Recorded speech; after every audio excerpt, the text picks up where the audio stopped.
ഏറ്റവും ഒടുവിൽ അടിയന്തരാവസ്ഥ കാലത്താണ് ലോക്സഭാ മണ്ഡലം പുനർനിർണയിച്ചത്. ഇപ്പോൾ നീണ്ട 50 വർഷങ്ങൾക്ക് ശേഷമാണ് വീണ്ടും ഒരു പുനർനിർണയം വരുന്നത്. പക്ഷെ സ്റ്റാലിൻ പറയുന്നത് ഇനിയൊരു 25 വർഷത്തേക്ക് കൂടി മാറ്റി വെക്കണമെന്ന്. ഇതിൽ ഭയങ്കരമായിട്ടൊരു രാഷ്ട്രീയ തന്ത്രമില്ലേ? തീർച്ചയായിട്ടും ചെറുതല്ല. സ്റ്റാലിൻ ഈ ഓടുന്ന പട്ടിക്ക് ഒരു മുഴം മുമ്പേ എന്നൊക്കെ നമ്മൾ സാധാരണ പഴഞ്ചൊല്ല് പറയണമെങ്കിലും ഒരു മുഴമല്ല 100 മുഴം മുന്നിലേക്ക് നീട്ടി എറിഞ്ഞിരിക്കുകയാണ്. സ്റ്റാലിന് കൃത്യമായ അജണ്ടയുണ്ട് അതിനകത്ത്. ഈ മണ്ഡലങ്ങൾ പുനർനിർണയിച്ചതുകൊണ്ട് തമിഴ്നാടിന് കാര്യമായ ദോഷം ഉണ്ടാകുമെന്ന് ഞാൻ കരുതുന്നില്ല. ഇപ്പോൾ നിലവിൽ 39 സീറ്റുകൾ, ലോക്സഭാ സീറ്റുകൾ തമിഴ്നാട്ടിനുണ്ട്. അത് എണ്ണം കുറയും എന്നെനിക്ക് തോന്നുന്നില്ല. പക്ഷേ ഈ പറയുന്നത് പോലെ യു പിയിലോ മധ്യപ്രദേശിലോ അല്ലെങ്കിൽ മഹാരാഷ്ട്രയിലോ ഒക്കെ കൂടുന്നത് പോലെ ഒരു ഒരു ഒരു വർധനവ്, ബീഹാറിലൊക്കെ ഉണ്ടാകുന്നത് പോലൊരു വർധനവ് തമിഴ്നാട്ടിലോ ബംഗാളിലോ ഉണ്ടാകണമെന്നില്ല. കാരണം ഈ രണ്ട് സ്ഥലത്തും ഏതാണ്ട് ഈ 39-40 സീറ്റുകളുണ്ട്. അവർക്ക് അതുകൊണ്ട് തന്നെ ഒരു ഭീമമായ വർധനവ് ഈ കാര്യത്തിൽ ഉണ്ടാകില്ല എന്ന് ന്യായമായിട്ടും എല്ലാവർക്കും അറിയാം. പക്ഷേ ഈ പറയുന്നത് പോലെ യു പിയിലോ അല്ലെങ്കിൽ മധ്യപ്രദേശിലോ അല്ലെങ്കിൽ ഈ പറഞ്ഞ പോലെ മഹാരാഷ്ട്രയിലോ രാജസ്ഥാനിലോ ഒക്കെ അങ്ങനെയല്ല. ഈ വലിയ സംസ്ഥാനങ്ങളിൽ വലിയ തോതിൽ സീറ്റുകളുടെ എണ്ണം കൂടും. കാരണം അവിടുത്തെ ജനസംഖ്യ ആ രീതിയിൽ വർദ്ധിച്ചിട്ടുണ്ട്. അപ്പം അതിനനുസരിച്ച് ഇത് കൂട്ടിക്കൊടുക്കേണ്ടതാണ്. ഇത് ഭരണഘടനാപരമായ ഒരു എന്താ പറയുക കടമ നിർവഹണമാണ് പാർലമെന്റിൻ്റെ. അല്ലാതെ ഇത് പാർലമെന്റ് മോദിയോ അവരുടെ ഇഷ്ടത്തിനനുസരിച്ച് ചെയ്യുന്ന ഒരു കാര്യമല്ല. അവരുടെ രാഷ്ട്രീയ നേട്ടങ്ങൾക്ക് വേണ്ടി ചെയ്യുന്ന ഒരു കാര്യമല്ല. സ്വാഭാവികമായിട്ടും ഏത് രാഷ്ട്രീയ പാർട്ടിയും അവരുടെ രാഷ്ട്രീയ നേട്ടം ഉണ്ടാക്കാൻ ആഗ്രഹിക്കും. അതൊരു തെറ്റല്ല. അങ്ങനെയാണെങ്കിൽ ഈ പറയുന്നത് പോലെ സ്റ്റാലിൻ ഇത്രയും വലിയ ബഹളം ഉണ്ടാക്കുന്നെങ്കിൽ എന്തുകൊണ്ട് ഈ ഉത്തർപ്രദേശിലെ സമാജ്വാദി പാർട്ടി നേതാവ് അഖിലേഷ് യാദവ് ഇതിനെ എതിർക്കുന്നില്ല? എന്തുകൊണ്ട് ബീഹാറിലെ ലാലു പ്രസാദ് യാദവും അദ്ദേഹത്തിൻ്റെ പാർട്ടിയും ഇതിനെ എതിർക്കുന്നില്ല? കോൺഗ്രസ് തന്നെ ഇക്കാര്യത്തിൽ എത്ര എതിർപ്പുണ്ട് എന്ന് നമുക്കറിയാം. ബി.ജെ.പി എതിർക്കാൻ വേണ്ടി എതിർക്കുന്നു. കാരണം അതൊരു പ്രതിപക്ഷ ധർമ്മം കൂടിയാണ് എന്ന് പരോക്ഷമായിട്ട് കോൺഗ്രസ് അതിനെ അനുകൂലിക്കുന്നു. കാരണം ഈ സീറ്റുകൾ കൂടി വന്നാൽ അത്രയും സ്ഥലത്ത് മത്സരിക്കാം.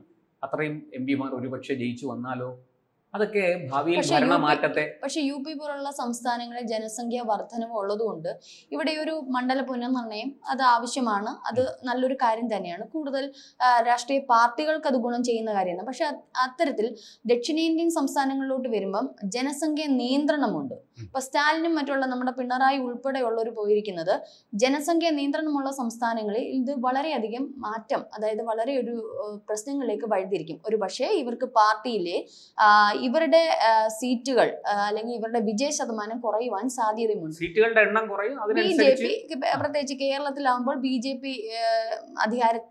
ബി.ജെ.പി കുറച്ചുകൂടി സീറ്റുകൾ പിടിക്കാൻ സാധ്യതയുണ്ട്. ഇപ്പൊ പറഞ്ഞതുപോലെ തമിഴ്നാട്ടിലും അത്തരത്തിലൊരു മാറ്റത്തിന് കാരണമാകും. ഇതാണ് സ്റ്റാലിനും പിണറായി ഉൾപ്പെടെയുള്ള 5 സംസ്ഥാനങ്ങളിലെ നേതാക്കന്മാരുടെ പേടി എന്നാണ് എനിക്ക് തോന്നുന്നത്. അത് ശരിയാണ്. രാഷ്ട്രീയമായിട്ടും അവർക്ക് ദോഷം ചെയ്യും. അത് സ്വാഭാവികമാണ്. ഇതെല്ലാം ഈ കാലത്തിന്റെ മാറ്റത്തിനിടയിൽ കാലം ഇങ്ങനെ കുതിച്ചു പാഞ്ഞ് മുന്നോട്ട് പോവുകയാണ്. ആ കൂട്ടത്തിൽ ഇതെല്ലാം സംഭവിക്കാൻ സാധ്യതയുള്ള കാര്യമാണ്. ഇതുകൊണ്ട് മാത്രമൊന്നുമല്ല ഇവർ തോക്കാൻ പോകുന്നത്. അവരുടെ കയ്യിലിരിപ്പിന്റെ ഫലവും കൂടിയാണ്. കാരണം ജനത്തിന് ദുരിതം അസഹ്യമാകുമ്പോൾ അവർ മാറിക്കുത്തും. അത് തീർച്ചയാണ്. അതവിടെ നിൽക്കട്ടെ. ഇവർ ഈ പറയുന്ന ജനസംഖ്യ വെച്ചുകൊണ്ടുള്ള ഈ കളിക്ക് അങ്ങനെയാണെങ്കിൽ ഒരു മറുചോദ്യം എനിക്കുണ്ട്. 2011 കേരളത്തിൽ നിയമസഭാ സീറ്റുകളുടെ എണ്ണത്തിൽ മാറ്റം വന്നു. ഇപ്പം 140 അസംബ്ലി മണ്ഡലങ്ങളാണ് കേരളത്തിൽ ആകെ ഉള്ളത്. അതിൽ ചില ജില്ലകൾക്ക് സീറ്റുകൾ കൂടി, ചില ജില്ലകളിൽ സീറ്റുകൾ കുറഞ്ഞു. ഉദാഹരണത്തിന് പത്തനംതിട്ടയിൽ കുറഞ്ഞു.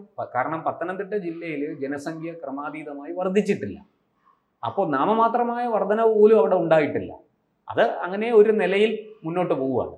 അപ്പോൾ അവിടെ സ്വാഭാവികമായിട്ട് സീറ്റുകളുടെ എണ്ണം കുറഞ്ഞു. അതേസമയം മലപ്പുറം ജില്ലയിൽ ജനസംഖ്യ കൂടിയതിൻ്റെ അടിസ്ഥാനത്തിൽ സീറ്റുകൾ കൂട്ടിക്കൊടുത്തു. അത് തെറ്റല്ലേ? അങ്ങനെയാണെങ്കിൽ ഈ പറയുന്നത് യു പിയെയും എം പിയെയും മഹാരാഷ്ട്രയെയും ഒക്കെ നിങ്ങൾ അവിടെ എന്താ പറയണ്ടേ പ്രസവിച്ചു കൂട്ടി ആളിൻ്റെ എണ്ണം വർദ്ധിപ്പിച്ചു, അതുകൊണ്ട് അവിടെ സീറ്റ് കൂട്ടിക്കൊടുക്കുന്നു, അത് ഞങ്ങളെ ദോഷകരമായി ബാധിക്കുമെങ്കിൽ ഈ മലപ്പുറത്തെ കൂട്ടൽ പത്തനംതിട്ടയെ ദോഷകരമായി ബാധിച്ചിട്ടില്ലേ? ഇതിന് മറുപടി പറയാൻ പിണറായി വിജയൻ തയ്യാറാണ്. അദ്ദേഹത്തിന് സാധിക്കുമോ? അദ്ദേഹം ഈ മലപ്പുറത്തെ സീറ്റ് വർധനവിനെ കുറിച്ച് ഒരു അക്ഷരം മിണ്ടില്ലല്ലോ. മിണ്ടിയാൽ ചിലപ്പോൾ മരുമോൻ അമ്മായിയപ്പൻ്റെ മൂക്ക് ചെത്തിയേക്കും. അങ്ങനെയും സംഭവിച്ചേക്കാം. ഇനി തിരിച്ച് മറ്റൊരു വിഷയത്തിലേക്ക് ഞാൻ വരാം. ഈ പറയുന്നത് പോലെ സ്റ്റാലിൻ്റെ ഉദ്ദേശം ഈ ഈ പറഞ്ഞ സീറ്റ് വർധനവ് വെച്ചുകൊണ്ട് ഈ ദക്ഷിണേന്ത്യയെ ഞെരുക്കുന്നു, ദക്ഷിണേന്ത്യയെ ചവിട്ടിത്തേക്കുന്നു, ദക്ഷിണേന്ത്യയെ ഒതുക്കുന്നു എന്നൊക്കെ പറഞ്ഞ് ഈ പ്രൊപ്പഗാൻഡ നടത്തുമ്പോൾ, ഈ ഒരു പ്രചാരണം നടത്തുമ്പോൾ വേറെ ചില ഉദ്ദേശം കൂടി അതിനകത്തുണ്ട്. എന്തായാലും സ്റ്റാലിൻ മമതയ്ക്കും കത്തയച്ചിരുന്നു. മമത പങ്കെടുത്തോ? ഇല്ല. മമതയുടെ പ്രതിനിധി വന്നോ? ഇല്ല. അപ്പോൾ മമത എന്തുകൊണ്ട് ഇതിൽ നിന്ന് അകന്ന് നിൽക്കുന്നു? മമതയ്ക്ക് അവിടെ 39 സീറ്റുണ്ട്. ബംഗാളിലും ജനസംഖ്യ അങ്ങനെ കാര്യമായ വർധനമൊന്നും ഉണ്ടായിട്ടില്ല. അപ്പം മമതയ്ക്കും ഒരു പക്ഷേ സീറ്റുകൾ വളരെയധികം കൂടിയേക്കില്ല. പക്ഷേ മമത മാറി നിന്നതിന് മറ്റൊരു പ്രധാന കാരണം, ആ കാരണം ഈ ദക്ഷിണേന്ത്യയെ മുന്നിൽ നിർത്തിക്കൊണ്ട് ഈ ദക്ഷിണേന്ത്യയെ അവഗണിക്കുന്നു, ദക്ഷിണേന്ത്യയെ ഒതുക്കുന്നു എന്നുള്ള വ്യാജേന ഈ ഒരു ഉത്തര ദക്ഷിണ, ഒരു വടക്കേ ഇന്ത്യ ദക്ഷിണേന്ത്യ എന്ന് പറഞ്ഞൊരു ഒരു പോര് ഉണ്ടാക്കിയെടുത്ത് ഏകദേശം ഇപ്പം തന്നെ ഒരു 6 സംസ്ഥാനങ്ങളിലെ നേതാക്കൾ സ്റ്റാലിന്റെ കൈകളിലോട്ട് വന്നു. സ്റ്റാലിനോടൊപ്പം ഒരു 2 വിഭജനം, ഒരു വിഭജനം, ഭാഷാ വിഭജനം ഇപ്പൊ നടന്നുകൊണ്ടിരിക്കുകയാണ്. ആ വിഭജനത്തിന്റെ അടിസ്ഥാനത്തിൽ ഈ ദക്ഷിണേന്ത്യയിൽ നിന്ന് ഒരു വലിയ നേതാവായിട്ട് ഉയർന്നു വരിക, ഇന്നത്തെ ഇന്ത്യ മുന്നണിയുടെ കടിഞ്ഞാൺ പിടിച്ചെടുക്കുക, കോൺഗ്രസിനെ ഒതുക്കുക. ഇപ്പൊ തന്നെ കോൺഗ്രസ് തമിഴ്നാട്ടിൽ പറഞ്ഞതുപോലെ സ്റ്റാലിൻ്റെയും അവിടുത്തെ മുസ്ലിം ലീഗിൻ്റെയൊക്കെ ദയാവായ്പിലാണ് കോൺഗ്രസ് അവിടെ നിൽക്കുന്നത്. കോൺഗ്രസ് മാത്രമല്ല, കമ്മ്യൂണിസ്റ്റ് പാർട്ടികൾ ഒക്കെ അവിടെ നിൽക്കുന്നത് അങ്ങനെയാണ്. കേരളത്തിൽ മാത്രമാണ് കമ്മ്യൂണിസ്റ്റ് പാർട്ടിക്ക് ഭരണമുള്ളത്. സ്റ്റാലിന്റെ ഒരു നീക്കം അനുസരിച്ച് എനിക്ക് തോന്നുന്നു ആദ്യം കോൺഗ്രസിനെ, ചേട്ടൻ പറഞ്ഞതുപോലെ കോൺഗ്രസിനെ ഒന്ന് ഒതുക്കി നിർത്തിക്കൊണ്ട് ഒരു രണ്ടാമത്തെ പാർട്ടിയായിട്ട് BJP കഴിഞ്ഞ അടുത്തൊരു പാർട്ടിയായിട്ട് വന്നുകൊണ്ട് നേരെ BJPയിലേക്ക് അല്ലെ BJPയോളം എത്താൻ വേണ്ടിയിട്ടുള്ള ഒരു നീക്കം തന്നെയാണ് സ്റ്റാലിൻ കളിക്കുന്നത്. അത് അത്ര എളുപ്പമല്ലെന്ന് സ്റ്റാലിനും അറിയാം. കാരണം ഉത്തർപ്രദേശിലെ എന്തൊക്കെ പറഞ്ഞാലും സമാജ്വാദി പാർട്ടി അവിടെ BJPക്ക് കൃത്യമായിട്ട് എതിരായി പ്രതിപക്ഷത്തിരിക്കുന്ന ഒരു പാർട്ടിയാണ്. അവർക്ക് UP മുഴുവനും നല്ല വേരോട്ടമുണ്ട്. അവരത്ര മോശക്കാരൊന്നുമല്ല. അഖിലേഷ് യാദവിന് സ്റ്റാലിനെ പോലെ തന്നെ നല്ല രാഷ്ട്രീയ തന്ത്രങ്ങൾ അറിയാം. അതുപോലെ തന്നെ ലാലു പ്രസാദ് യാദവ്, അതുപോലെ മഹാരാഷ്ട്രയിൽ ഇപ്പോഴും ഇതൊക്കെ പറയുമ്പോഴും കോൺഗ്രസിന് അവിടെ ഒരു വോട്ട് ബേസ് ഉണ്ട്. ഗുജറാത്തിൽ കോൺഗ്രസിന് വോട്ട് ബേസ് ഉണ്ട്, രാജസ്ഥാനിലുണ്ട്. എന്തിനു പറയുന്നു, ഈ കർണാടകയിൽ പോലും കോൺഗ്രസ് ഇപ്പോൾ അവിടെ ഭരിച്ചുകൊണ്ടിരിക്കുകയല്ലേ കർണാടക. അങ്ങനെ അങ്ങ് കോൺഗ്രസിന് ഈ പറഞ്ഞതുപോലെ സ്റ്റാലിനോടൊപ്പം ചേർന്ന് നിൽക്കാൻ സാധിക്കുമോ? ഈ പറഞ്ഞ അഖിലേഷ് യാദവും ലാലു പ്രസാദ് യാദവും മമതയും ഒക്കെ സ്റ്റാലിൻ്റെ ഒപ്പം നിൽക്കുമോ? എനിക്ക് തോന്നുന്നില്ല. സ്റ്റാലിൻ സ്വയം ഒരു വലിയ നേതാവായി മാറി BJPയെ വെല്ലുവിളിക്കാനുള്ള കരുത്ത് എനിക്കേ ഉള്ളൂ എന്ന് തെളിയിക്കാനാണ് ശ്രമിക്കുന്നത്.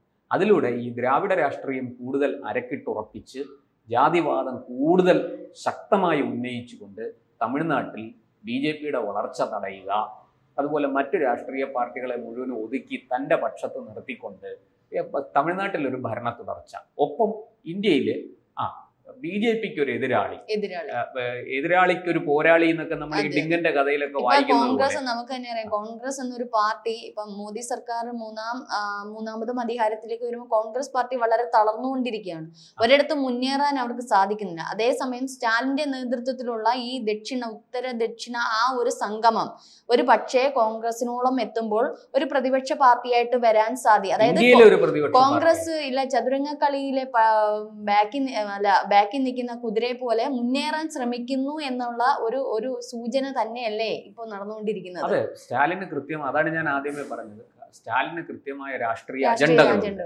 ആ അജണ്ടകൾ ഇവിടെ കോൺഗ്രസിനെ ഉപയോഗിച്ചും CPMനെ ഉപയോഗിച്ചും ഒക്കെ നടത്താൻ ശ്രമിക്കുന്നു. മറ്റ് രാഷ്ട്രീയ പാർട്ടികളെ, BJP ഇതര രാഷ്ട്രീയ പാർട്ടികളെ അതിലേക്ക് വേണ്ടി ഉപയോഗിക്കാൻ ശ്രമിക്കുന്നു.